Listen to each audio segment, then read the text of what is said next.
ゆっくり解説。1970年代に生まれた革新的な発明トップ10。1970年代って、すごく革新的な発明が多かった時代だったんだよね。でも、どんな発明があったのか気になるな。そうだな。1970年代は技術革新の時代だったんだ。今でも私たちの生活に大きな影響を与えている発明がたくさん生まれた時代なんだぜ。そんなにすごい発明があったんだね。それなら、どんな発明がランクインしてるのか楽しみだな。今回は、その中でも特に社会や人々の生活に大きな影響を与えた発明をランキング形式で紹介するぜ。それじゃあ、早速見ていこう。第10位。1971年。カラオケ、井上大輔。まずは第10位。1971年に登場したカラオケについてだね。そうだぜ。カラオケは日本で生まれ、今や世界中で愛されているけど、最初はどうだったか知ってるか？カラオケって、最初はどんな感じで登場したんだろう？最初は、井上大輔が作ったカラオケの機械が登場したんだ。これが、最初は商業用のエンタメとして使われ、徐々に家庭でも楽しめるようになったんだよ。なるほど。最初は商業施設で使われていたんだね。でも、今では家でもカラオケができるようになったよね。その通りだ。カラオケが普及したことで、歌って楽しむ文化が広まり、パーティーや友達同士で集まる時には欠かせないアイテムになったんだ。家庭用カラオケも出てきて、カラオケボックスができたことで、外でも楽しめるようになったんだぜ。すごい発明だね。カラオケがないと盛り上がらないって感じだもんね。まさに、カラオケがなかったら歌って楽しむという文化はなかったかもしれない。カラオケが世界中で愛されている理由は、その楽しさとエンターテイメント性にあるんだよな。そうだね。みんなで歌うことって、すごく楽しいもんね。だからこそカラオケは今でも進化し続けているんだ。今のカラオケは、ただ歌うだけじゃなくて、映像と合わせてパフォーマンスを楽しむことができるんだぜ。それはすごい進化だね。今後のカラオケがどんな風に進化していくのか、楽しみだな。これからもカラオケはもっと面白くなるだろうな。歌って楽しむ、みんなの文化を作り上げた発明として、カラオケは10位にふさわしいんだ。第9位。1971年。カップヌードル、日清食品ホールディングス。次は第9位。1971年に登場したカップヌードルだね。カップヌードルが登場してから、食文化は大きく変わったんじゃないかな？その通りだな。カップヌードルは、手軽で美味しく、すぐに食べられる食事として、特に忙しい現代人にとって欠かせない存在になったんだ。カップヌードルが登場した時って、どんな反応だったんだろう？カップヌードルは日清食品が1971年に発売したもので、インスタントラーメンがカップに入っていて、お湯を注ぐだけで食べられるという革命的なもので、当時の日本では大きな話題になったんだ。それが、今や世界中で食べられてるんだよね。カップヌードルって、いつでもどこでも食べられる便利な食べ物だもん。そうだぜ。カップヌードルがなかったら、今みたいに外で手軽に食事を済ませることができなかったかもしれないな。お湯さえあれば、どこでも食べられるんだからな。確かに、旅行先や仕事の合間でも手軽に食べられるから、助かるよね。特に忙しい時にぴったりだね。その通り、カップヌードルの登場で、食事がもっと自由になったし、世界中の人々が気軽に食べられるようになったんだぜ。でも、カップヌードルって美味しいだけじゃなくて、いろんな味や種類が増えて、バリエーションも豊富になったよね。最近ではヘルシー志向のカップヌードルや、地域限定のご当地ラーメンなど、どんどん進化しているんだ。カップヌードルは単なる食事の手段を超えて、文化としても成長してきたんだよ。カップヌードルがこんなにも進化しているなんて、驚きだね。でも、これからもきっともっと新しいカップヌードルが出てくるんだろうな。間違いない。これからもカップヌードルは便利で美味しい食事として、ますます進化していくだろうな。第8位。1973年。イーサネット、ロバート、メトカーフホカ。次は第8位。1973年に発明されたイーサネットだね。これがあったからこそ、今のインターネット社会が成り立ったんだよね。その通り、イーサネットは、コンピュータ同士をつなげるための技術で、最初は企業内での使用が主だったんだ。でも、その後、世界中のコンピュータをつなげるための基盤技術として使われるようになったんだぜ。イーサネットって、どんな技術なの？イーサネットは、簡単に言うと、データをコンピュータ間で送受信するための通信技術だ。最初は、10ベース T という規格で、主に企業の LAN、ローカルエリアネットワークをつなぐために使われていたんだ。LAN って、コンピュータ同士をつなげて情報をやり取りするネットワークのことだよね？その通り、イーサネットは、複数のコンピュータを一つのネットワークでつなげて、データを効率的に送受信することを可能にしたんだ。すごいね。今では、インターネットの普及にも大きく貢献しているんだよね。その通りだ。イーサネットがあるから、世界中のコンピュータがつながり、今のようなグローバルなインターネット社会が実現したんだ。でも、イーサネットって最初はそれほど普及していなかったんじゃないの？そうだね。イーサネットの普及は、1980年代に入ってから本格的に加速したんだ。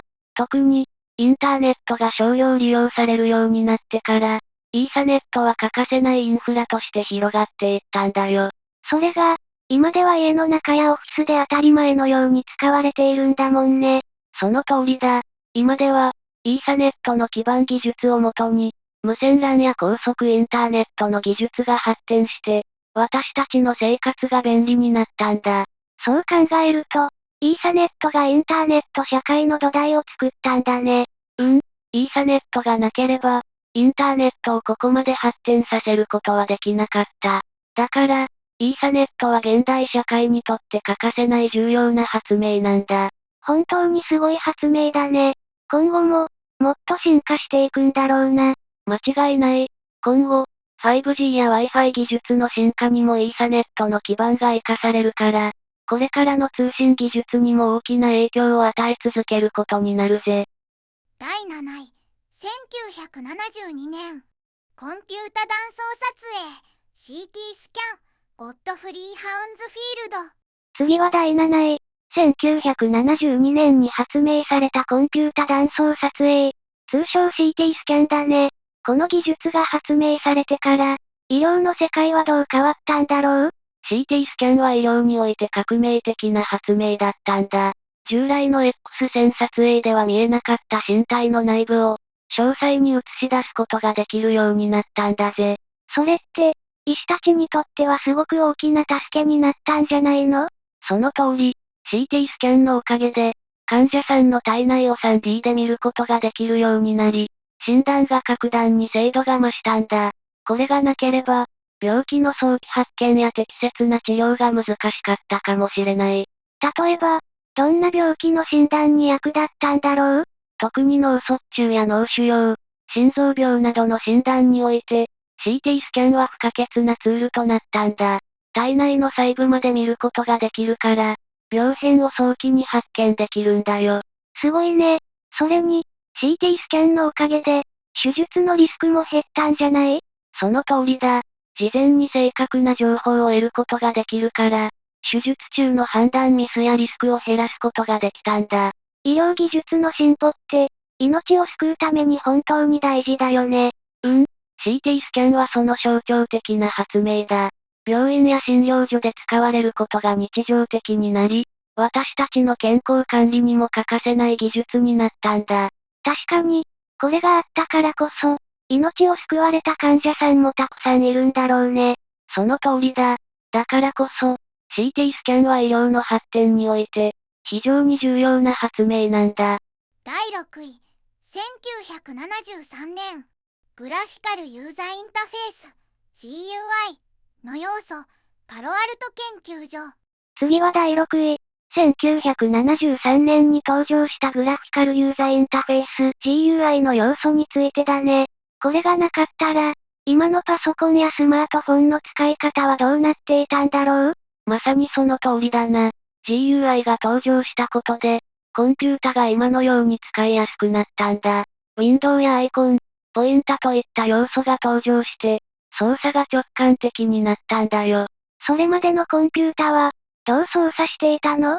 それまでのコンピュータは、コマンドライン入力やテキストベースで操作していたから、初心者には難しかったんだ。でも、GUI の登場で、クリックやドラッグなどの簡単な操作が可能になったんだ。確かに、今では誰でもパソコンやスマートフォンを使えるもんね。その通り、GUI のおかげで、パソコンが一般家庭にも普及し、今のようにみんながインターネットを使ったり、アプリを操作したりできるようになったんだ。でも、GUI が登場する前は、パソコンを使うのに専門的な知識が必要だったんだね。そうだぜ。GUI がなければ、パソコンはあまりにも専門的すぎて、今のように広く使われることはなかったかもしれない。パソコンが普及したのは、GUI のおかげなんだ。確かに、GUI がないと、今の便利なインターフェースは考えられないね。そして GUI は今も進化し続けている。スマートフォンのタッチスクリーン操作など、今ではさらに直感的な操作が可能になっているんだ。GUI って、まさにコンピュータ革命の一部だったんだね。その通り、GUI がなければ、今のように誰でも簡単にコンピュータを使える時代は訪れなかったんだ。まさに現代のデジタル社会の基礎を作った発明だな。第5位、1976年ゴアテックス WL ゴア&アソシエイツ。次は第5位。1976年に発明されたゴアテックスだね。ゴアテックスって、アウトドア用品やウェアでよく見かける素材だよね。その通り、ゴアテックスは、防水性と通気性を兼ね備えた革新的な素材で、アウトドア業界に大きな影響を与えたんだ。防水性と通気性を同時に持っているなんて、すごい発明だね。どうしてそんな素材ができたんだろう？ゴアテックスは、もともと WL ゴア&アソシエイツが開発したもので、非常に薄い膜の中に微細な穴が開いているんだ。この穴が水蒸気は通すけど水滴は通さないので、外の水を防ぎつつ、内部の汗や湿気を外に逃がすことができるんだぜ。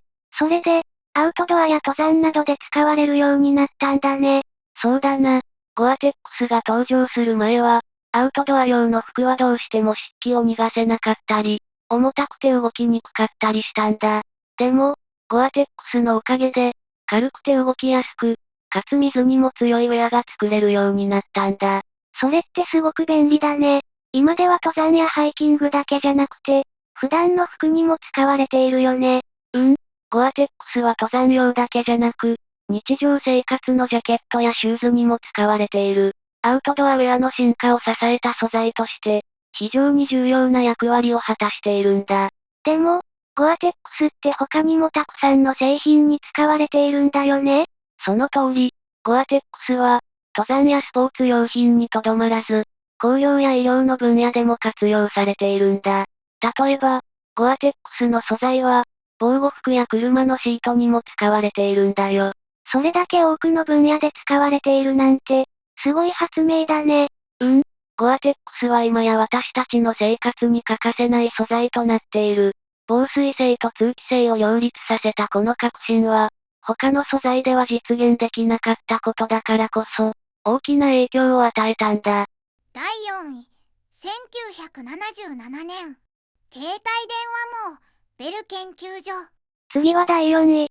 1977年に発明された携帯電話網だね。携帯電話って、今では私たちの生活に欠かせないものだよね。その通り、携帯電話網の発明があったからこそ、私たちはどこにいても携帯電話で連絡を取り合うことができるようになったんだ。携帯電話が普及するために、携帯電話網が必要だったんだね。最初の携帯電話はモトローラが1973年に発明したけど、その通信網がなければ携帯電話は使えなかったんだ。この携帯電話網が確立されたことによって、電話の使い方が根本的に変わったんだよ。携帯電話網って、今でも進化し続けているんだよね。そうだな。最初は 1G、第一世代携帯電話網が使われていたけど、今では 5G、第5世代まで進化している。通信速度や接続性がどんどん向上して、スマートフォンを使った様々なサービスが実現しているんだ。すごい進化だね。携帯電話があれば、どこでもインターネットに接続できて、便利なサービスが使えるもんね。携帯電話網が普及したことで、世界中の人々がいつでもどこでも繋がることができるようになったんだ。これは、社会全体を大きく変えた発明だったんだよ。でも、最初は携帯電話が普及するのに時間がかかったんじゃない？確かに、最初は高価だったり、通信網が整備されていなかったりして、普及に時間がかかった。でも、1990年代に入り、携帯電話網の整備が進むと、急速に普及したんだ。今では、携帯電話がないと生活できないってくらいだもんね。その通り、携帯電話網がなければ、今のようなモバイル社会は成り立たなかった。携帯電話は現代社会において、最も重要な発明の一つだと言えるな。第3位、1979年、半導体デジタルオーディオプレイヤー、ケーン、クレイマー。次は第3位。1979年に登場した半導体デジタルオーディオプレイヤーだね。これがなかったら、今の音楽の楽しみ方は全く違っていたんじゃない？その通りだな。この半導体デジタルオーディオプレイヤーは、音楽を持ち歩くという概念を変えた革新的な発明だったんだ。でも、当時の音楽はどうやって楽しんでいたんだろう？それまでは、レコードやカセットテープで音楽を聴いていたけど、これらは持ち運びが難しく、限られた容量しかなかったんだ。でも、デジタルオーディオプレイヤーが登場したことで、音楽を簡単に持ち歩けるようになったんだ。そのデジタルオーディオプレイヤーが、今の MP3 プレイヤーや iPod に繋がっているんだね。まさにその通り、半導体デジタルオーディオプレイヤーは、音楽をデジタル化して、音質を保ちながらも大容量のデータを持ち運べるようにしたんだ。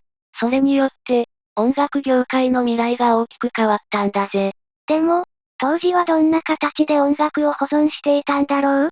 当初は、主にカセットテープやレコードの音源をデジタル化する形で使用されていたんだ。やがて、デジタル音楽ファイルの規格が整って、音楽の保存と再生がさらに便利になったんだ。それで、今ではスマートフォンやストリーミングサービスでも音楽が聴けるんだよね。まさにこの発明があったからこそ、今のようにどこでも、どんな音楽でも簡単に聴ける時代が実現したんだ。本当に、音楽の楽しみ方が大きく変わったんだね。この発明がなければ、今の音楽文化は成り立っていないかもしれない。その通り、半導体デジタルオーディオプレイヤーは、音楽の形態性を高め、音楽を持ち歩くという新しい文化を作った、まさに革新的な発明だったんだ。第2位、1973年、携帯電話、モトローラ、マーティン、クーパー。次は第2位。1973年に発明された携帯電話、モトローラだね。携帯電話が登場したことで、私たちの生活はどれだけ変わったんだろう？携帯電話の登場は、まさに通信の革命だったんだ。モトローラのマーティン・クーパーが世界初の商用携帯電話を発明して、電話を持ち運べる時代が始まったんだぜ。それまでの電話って、家に固定されていたから、外出中に連絡を取るのは不便だったよね。その通り、携帯電話が登場する前は、電話をかけるためには家や公衆電話を使わなければならなかった。しかし、携帯電話が登場することで、どこでも電話をかけたり受けたりできるようになったんだ。すごいね。携帯電話があれば、外出中でも家族や仕事の連絡が簡単にできるようになったんだよね。その通りだ。そして、携帯電話が発明されたことがきっかけで、通信がモバイル化し、今ではスマートフォンとして私たちの生活に深く関わる存在になったんだ。スマートフォンまで進化したんだね。でも、最初の携帯電話はどんな感じだったの？最初の携帯電話は非常に大きくて重かったんだ。モトローラの初期モデルは、重さが2キロ以上あり、バッテリーの持ちも数時間しかなかったんだ。でも、それでも革命的な技術だったんだよ。2キロもあったんだ。今のスマートフォンとは全然違うね。でもその後、技術が進化して、携帯電話はますます軽く、小さくなり、今では超薄型のスマートフォンに進化したんだ。そして、今では通信手段として欠かせない存在になったんだぜ。携帯電話が登場したことが、どれほど私たちの生活を便利にしたかよくわかったよ。携帯電話は、今のように世界中の人々が瞬時につながる社会を作り上げたんだ。この発明がなければ、現代の通信社会は成り立たなかったと言っても過言ではないな。第1位、1971年、電子メール、レイ、トムリンソン。さて、いよいよ第1位、1971年に発明された電子メールだね。電子メールが登場してから、世界中のコミュニケーションはどう変わったんだろう？電子メールは、今では欠かせないコミュニケーション手段になったけど、最初は本当に革命的な発明だったんだぜ。レイ・トムリンソンが開発したこの技術によって、手紙の代わりに、コンピュータ同士でメッセージを送ることができるようになったんだ。手紙じゃなくて、コンピュータを使って直接メッセージを送れるなんて、すごい発明だね。その通り、電子メールが登場する前は、手紙やファックスでのやり取りが主流だったけど、電子メールなら瞬時に送れるし、世界中どこにでも届くんだ。これによって、仕事やビジネスの効率も格段に上がったんじゃない？電子メールのおかげで、情報のやり取りが非常に早くなり、ビジネスの世界や日常生活でも大きな変化が起きたんだ。特に、企業間や国際間での連絡が簡単になり、グローバルなコミュニケーションの基盤を作ったんだよ。確かに、今では世界中の人々と簡単にやり取りができるようになったもんね。そうだな。メールは、当初はコンピュータ同士の簡単なメッセージのやり取りから、今では添付ファイルや画像、さらにはビデオ通話など、様々な形で進化しているんだ。今ではほとんどの人が、毎日電子メールを使っているもんね。その通り、電子メールがなければ、今のビジネスやコミュニケーションのスピードは実現できなかっただろうな。まさに現代社会の基盤を作った発明だね。電子メールはコミュニケーションを革命的に変え、世界中の人々をつなげた発明だ。だからこそ、第1位にふさわしいんだぜ。総評、まとめ。1970年代に生まれた発明たち、どれも現代社会に欠かせないものばかりだったね。それぞれの発明が、今の生活にどれだけ影響を与えているのかがよくわかったよ。そうだな。1970年代は、技術革新が進み、今の社会を支える基盤ができた時代だ。携帯電話、電子メール、カラオケ、CT スキャンなど、それぞれが今の生活や文化を大きく変えたんだ。特に携帯電話や電子メールは、私たちが毎日のように使うもので、もはや手放せないよね。それに加えて、カップヌードルやカラオケなど、生活の中で楽しさを提供してくれた発明もあった。これらすべてが、1970年代の発明がいかに重要だったかを物語っているんだぜ。本当に、あの時代の発明がなければ、今の便利で楽しい生活は考えられないね。その通り、これらの発明が、次々に進化して今の社会を作り上げてきたんだ。そして、これからも新しい発明が登場して、私たちの生活をもっと便利で豊かなものにしていくだろうな。1970年代の発明から学んだことは、技術が社会を変える力を持っているってことだね。これからもその力を活かして、私たちの未来をどんどん良くしていこうな。これからどんな新しい発明が登場するのか、楽しみだね。最後までご視聴いただきありがとうございました。これからも役立つ情報をお届けいたしますので、チャンネル登録と高評価をよろしくお願いします。コメント欄でご意見や質問もお待ちしています。それではまた次回お会いしましょう。バイバイ。今日も一日良い日で、またね。